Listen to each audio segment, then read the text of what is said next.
U.S. National Security Advisor Brzezinski flew to Pakistan to set about rallying resistance. He wanted to arm the Mujahideen without revealing America's role. On the Afghan border near the Khyber Pass, he urged the soldiers of God to redouble their efforts.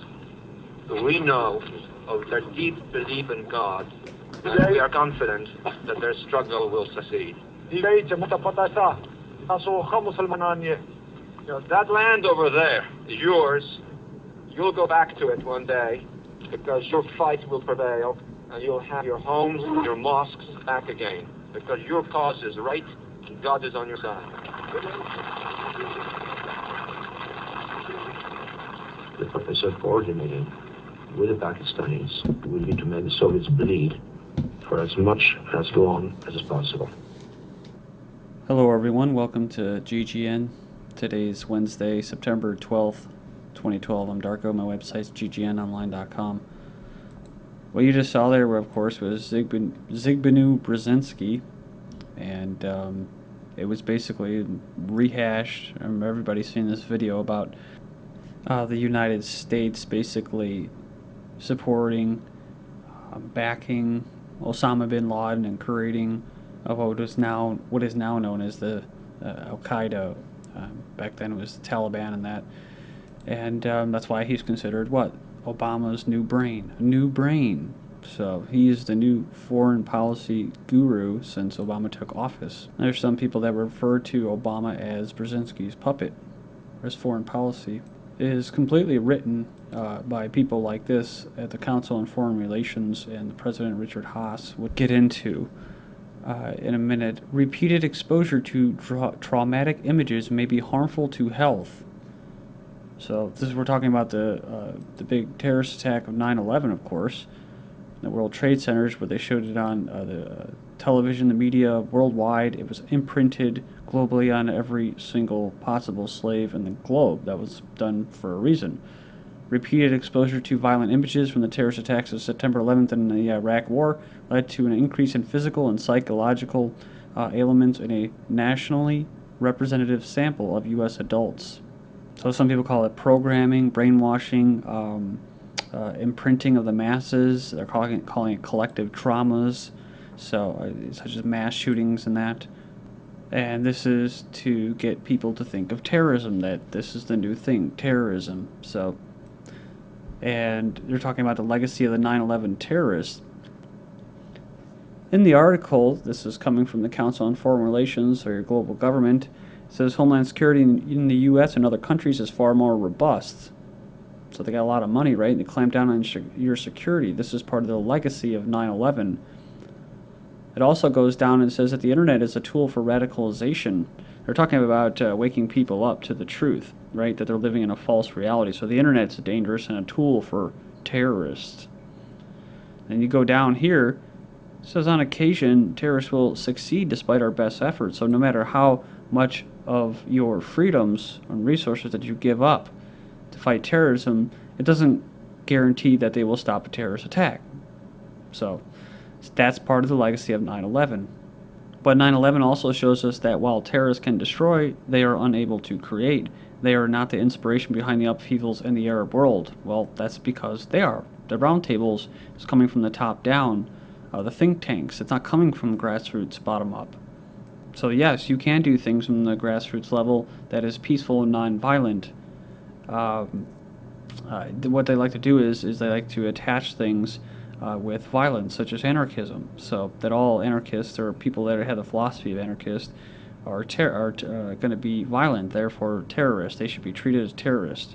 Protesters who are waking up to the truth are now radicalized, which then could be deemed as violent and could be terrorist, or terrorists that could be violent. So we're just talking about repeated exposure to traumatic images may be harmful to health. So what do? We have this. We Shall Never Forget 9/11 coloring book, a graphic coloring novel for children. And of course, what? It's temporarily out of stock because the masses want to be imprinted. They want to brainwash themselves and their children and enrich and ensure that this false reality lives on. Let us never forget, remember? A day that will live in infamy, just like Pearl Harbor. It's funny, too, they call it the Kid's Book of Freedom. So it's all about slavery, right? I mean, most of the American people didn't want to go into World War II. They didn't ever even heard of Hawaii, let alone Hawaii wasn't even part of the United States. It wasn't a state. It was a territory, right? So this is what they do. They just blow shit up. They had prior knowledge of it, of a strike, and they did nothing about it, just like this. So you saw in the beginning video of Obama's, this is formerly known, this is like Obama's foreign policy guru that basically tells him what to do, pulls his strings. We're talking about bin Laden, right? He was just talking to him. 9/11 mastermind Osama bin Laden, America's anti-Soviet peace warrior and CIA intelligence asset. It says here, the commemoration anniversary of 9/11 brings to the forefront the issue of 9/11 truth. The official story is that Al-Qaeda, with the complicity of the Taliban government, was behind the 9/11 attacks. And that is why we are told that America is waging a global war on terrorism under the Pentagon's doctrine of preemptive warfare. And to talk about the blowback of this and how they try to put propaganda out there like this from December 1993, the London Independent anti-Soviet warrior puts his army on the road to peace. And there's his smiling mug right there. Only later, less than 10 years later, to be basically the devil incarnate, and he's going to come and kill all Christians. So it says here, Israel fingerprints all over 9/11 attacks, says U.S. lawmaker. A member of the U.S. House says there is numerous evidence provoking that Israeli regime had a major role in the 9/11 attacks. He says obviously they benefited tremendously from the attack. It really cut off the huge growing criticism of Israel. There are more and more nations that were recognizing the Palestinian state, and everything got short-circuited. I found this crazy article. NYPD opens branch in Israel. So the New York Police Department opened its Israeli branch in the Sharon District Police Headquarters in Israel. A former Israeli and veteran NYPD detective was sent on this mission. Lloyd's insurer sues Saudi Arabia for funding 9/11 attacks. A Lloyd's insurance syndicate has begun a landmark legal case against Saudi Arabia, accusing the kingdom of indirectly funding Al-Qaeda and demanding the repayment of £136 million it paid out to the victims of the 9/11 attacks. And we have this. Obama misleadingly claims 9/11 revived American values. That is right. He claims progress against Al-Qaeda ignores the ways in which the U.S. policy has laid a groundwork for blowback. Marked the 11th anniversary of the September 11 attacks by claiming the legacy of that day was a safer American people in a stronger country in a diluted nationalistic speech in front of the Pentagon. He says Al-Qaeda's leadership has been devastated and Osama bin Laden will never threaten us again. Our country is safer and our people are resilient. So some of the fallout of the September 11th attacks are stress, depression, and drug abuse. In the wake of the attacks, they found that high levels of both depression and post-traumatic stress among respondents and documented an increase in substance abuse, says the survey. Then we also have thousands set to claim compensation as federal government says there is a link between toxic dust from 9/11 aftermath and up to 50 types of cancer. So this was something that was disregarded before. This is for a reason, just like the radiation in the cell phones, which are not going to come out with real hard studies for another, 10 years and 20 years. 400 first responders or people who live near the site have died from cancer since 9/11. The Droga Act originally did not cover cancer because there was not enough evidence linking it to the toxins emitted at Ground Zero. So then in 2010, Congress finally passed the revised 9/11 responders health bill. They made it into a left-right thing, but really what it had to do with was money, right? It was just too much money. Said the deal lowered the cost of the bill to $4 billion, about $2 billion less than the earlier version, so it was agreement to slash the price tag of it. So, brave September 11th volunteer fell by illness from cutting steel at Ground Zero. He volunteered to cut steel at Ground Zero more than 9 years ago, and it cost him his life, and this is from 2010. Then we have 9/11 responders to be warned they will be screened by FBI's terrorist watch list. So finally when you could get it, you could have been a terrorist. And here's some more family values or American values post 9/11. Obama administration or regime urges Congress to renew broad surveillance powers. The regime still refuses to disclose how many Americans have been caught up in the warrantless surveillance program. So this is the program of, I don't know if you remember, the FISA Amendment Act of 2008. It authorizes broad warrantless surveillance of Americans' international communications. And I think I remember that Gonzalez character was under fire over that.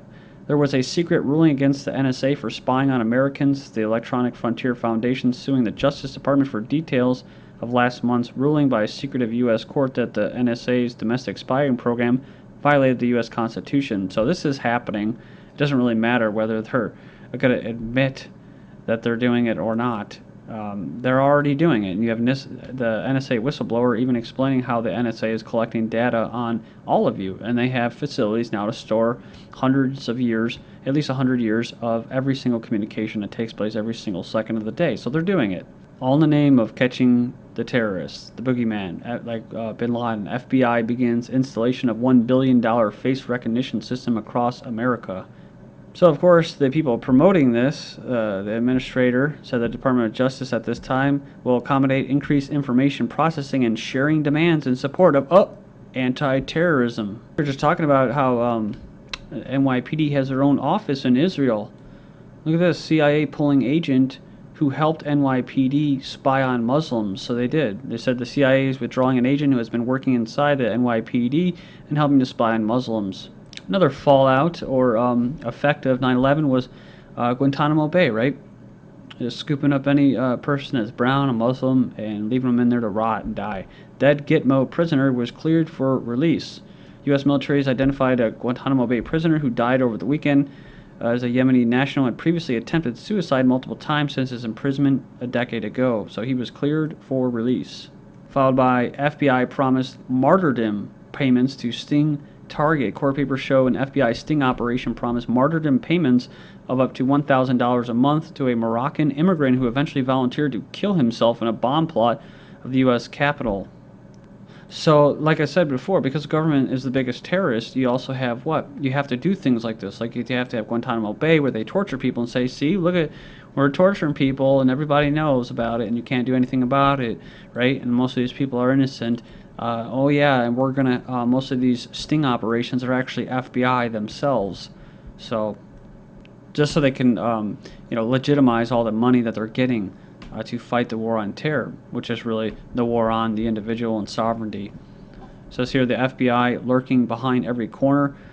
The late Richard Accio, famed street lighting 60s radical who armed San Francisco Bay Area Black Panthers, has been implicated as an FBI informant. Surprise, surprise.